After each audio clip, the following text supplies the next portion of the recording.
Decades of conquest had rapidly built a vast empire, stretching from the shores of the Atlantic to the mountains of Central Asia. But the era of relentless expansion was giving way to something new, one where the pursuit of knowledge would take precedence over the sword. The foundations of a new intellectual and cultural awakening were beginning to take shape, ready to transform the Islamic world in ways few could have foreseen. Hello, and welcome to Impactful Moments, where we explore some of the most, you guessed it, impactful moments in human history. If history is your thing, or you simply enjoy learning new topics, please consider liking and subscribing to our channel. Your support helps us to continue creating captivating, impactful historical content.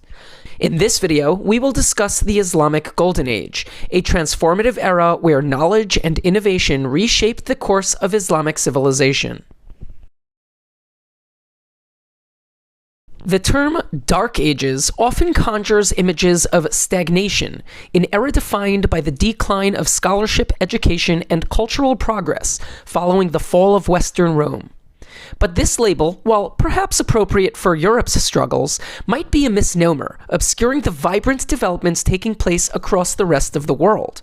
In the East, the Tang dynasty in China ushered in one of history's most culturally rich periods, influencing art, science, innovation, and trade on a global scale. Across the Atlantic, the flourishing Mesoamerican civilizations laid the groundwork for monumental achievements of their own. Emerging in the 7th century, the Islamic caliphates, beginning with the Rashidun following Muhammad's death, rapidly expanded from the Arabian Peninsula, carving a path through North Africa, the Middle East, and into Central Asia. By the 8th century, under the Umayyad Caliphate, Muslim forces extended their reach into the Iberian Peninsula in the west and the critical Silk Road region of Transoxiana in the east, lands that now encompass modern Turkmenistan, Uzbekistan, Kazakhstan, Kyrgyzstan, and Tajikistan. In 750, the Abbasid Caliphate overthrew the Umayyads and took power, and a year later they solidified their control over the Silk Road with a decisive victory over the Tang Chinese forces at the Battle of Talas. When the Tang dynasty was forced to turn inward during the devastating An Lushan rebellion, the Abbasids found themselves with uncontested control of a network spanning from the Atlantic Ocean to the borders of India. This meteoric expansion established a bridge between disparate civilizations. From the recovering societies of Europe to the bustling centers of the Tang dynasty in China, the Muslim world became a hub for exchange of goods, ideas, and technologies. But territorial conquest was only part of the story, and a profound cultural shift would drastically change the world. While the Umayyads had focused on territorial expansion, the Abbasids shifted their priorities. Early rulers like Abu Ja'far al-Mansur and his successors recognized the importance of knowledge and began an ambitious campaign to preserve and expand it. In 762, al-Mansur moved the empire's capital that was previously in Damascus and, briefly, Haran and Kufa, to Baghdad, a city that would become synonymous with learning and culture. Over the next 3 decades, Abbasid rulers gathered and began translating manuscripts from across their territories and beyond, including Greek philosophical texts, Roman scientific treatises, Persian literature, and Indian mathematics into Arabic. What began as a private collection for al-Mansur eventually evolved under his successors into something far grander. By the early 9th century, under Caliph Harun al-Rashid, this collection became a grand library known as the House of Wisdom, or Beit al-Hikmah, with his son, Caliph al-Mahmun, transforming it into a public academy. This institution would attract scholars from across the Islamic world and beyond, kicking off a golden age of education, innovation, and cultural exchange. This newfound focus on knowledge was further supported by a cultural openness to innovation and ideas from non-Muslim societies. While a hierarchy of religious status certainly existed, non-Muslims in Islamic territories were afforded a protected status known as dhimma. This status allowed them to maintain their cultural and religious heritage while also contributing and excelling within the Islamic governmental and social frameworks. This diversity of thought and interaction created a fertile ground for intellectual and cultural exchange, enabling new external ideas to permeate the Arabic world. One such cultural exchange came in the form of technology, like papermaking, which is believed to have entered the Islamic world from China following the Battle of Talas in 751. This innovation revolutionized the production of educational materials, making the dissemination of knowledge far more efficient and widespread than was previously available, and contributed to a centuries-long period of cultural and intellectual flourishing, often referred to as the Islamic Golden Age. Centers of learning, known as madrasas, emerged across the empire. These institutions often divided their teachings between religious studies, such as Islamic texts, and secular subjects, like the sciences, medicine, mathematics, poetry, and philosophy, and made scholarship a prime driving force in the empire. Top scholars of this era enjoyed immense prestige and, according to some historians, may have even been compensated comparably to modern-day athletes and entertainers. During the Golden Age's infancy, however, the intellectual spirit led to some challenges, as Caliph al-Ma'mun, who had converted the House of Wisdom into an academy, adhered to a strongly rationalist approach to the religion, known as Mutazilism. This approach, which emphasized reason and critical thought, led to the persecution of traditional Islamic scholars aligned with the more literalist approach of al-Hadith. Over time, however, a more moderate and conciliatory view, proposed by al-Ash'ari, and later a rival school of thought by al-Maturidi, gained prominence. This framework bridged the gap between strict literal interpretations and the rationalist perspectives that characterized much of the Golden Age's intellectual achievements. And those intellectual achievements were many, often laying the foundation or even proposing theories, discoveries, and technologies that emerged centuries later. In philosophy, figures like Avicenna, or Ibn Sina, and Averroes ibn Rushd built upon classical works of Aristotle and other Greek and Roman thinkers. Their contributions explored themes of self-awareness, free will, and self-teaching, and philosophical advances spread well past Islamic society, deeply influencing the European Renaissance centuries later. Mathematics, another cornerstone of the era, saw groundbreaking contributions from scholars like Muhammad ibn Musa al-Khwarizmi.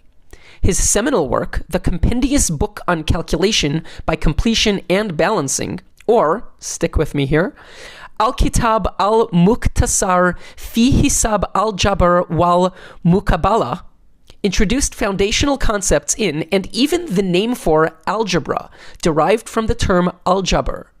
Arabic mathematicians also refined Indian numerical systems, popularizing the Hindu-Arabic numerals, now ubiquitous across the globe. Advances in geometry, trigonometry, statistics, and even nascent calculus further shaped the field. The sciences thrived as well. Figures like Alhazen, Avicenna, and Rhazes employed methods resembling the modern scientific method, advancing knowledge in fields as diverse as astronomy, physics, medicine, and biology. They described galaxies and detailed the mechanics of vision, which influenced camera technologies.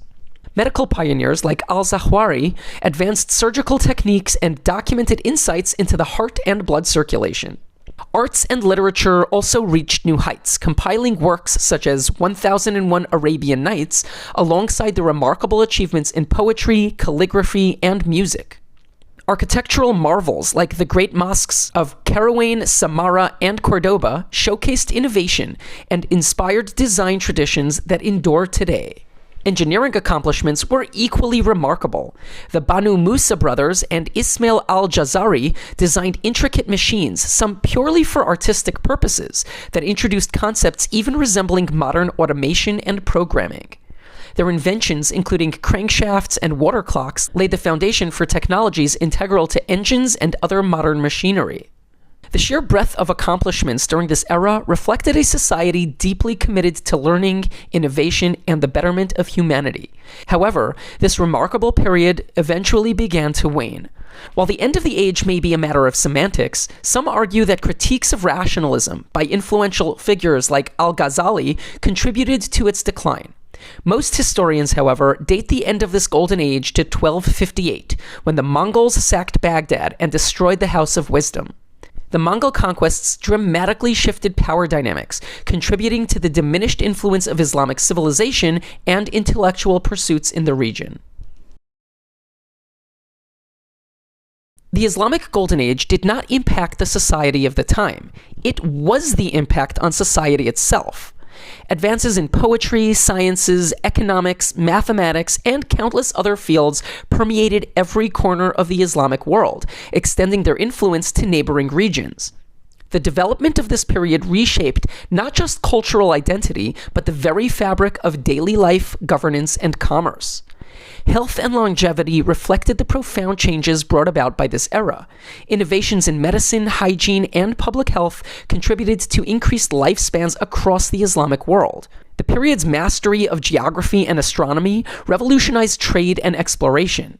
Control over the Silk Road, combined with tools like Al-Idrisi's Tabula Rogeriana, a remarkably detailed world map, and the accounts of Ibn Battuta's Rihla, or journey, facilitated more efficient and far-reaching trade routes by land and sea. Advances in astronomy supported maritime navigation, enabling safer and more precise voyages, which fueled the thriving exchange of goods, knowledge, and culture, and even led to the spread of Islam to Southeast Asia. Commerce and economics also flourished in this interconnected society. Islamic markets introduced sophisticated financial tools, including more advanced contracts, centralized currencies, and structured business partnerships.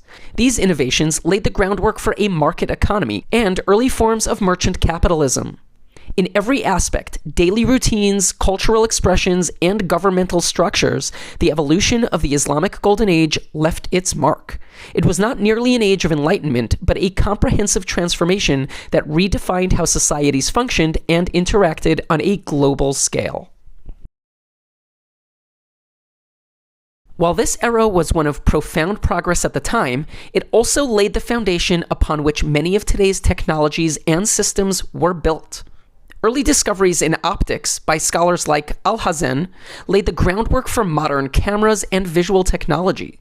His detailed study on light, reflection, and vision formed the basis for the development of lenses used in telescopes, microscopes, and cameras.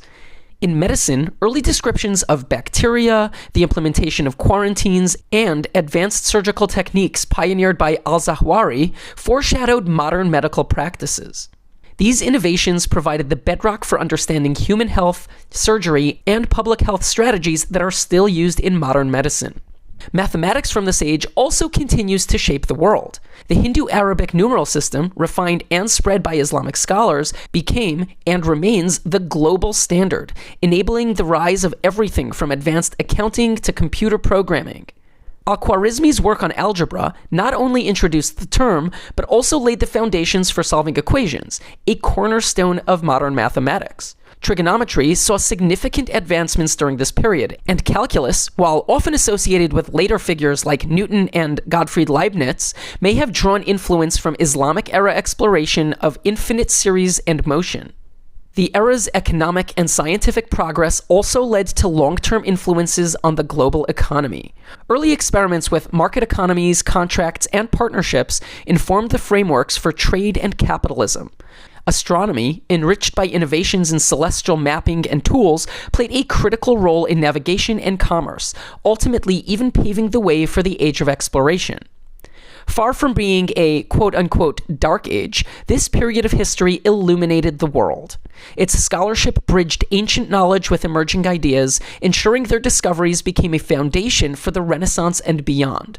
The Golden Age of Islam was not a solitary chapter in history, but a bridge to the modern era, a time when the seeds of progress were planted, yielding a harvest that continues to sustain humanity today. I hope you enjoyed this video and found this period in history both informative and enlightening. Please feel free to share your thoughts in the comments below, and I hope you can join us for another video. Thanks for watching.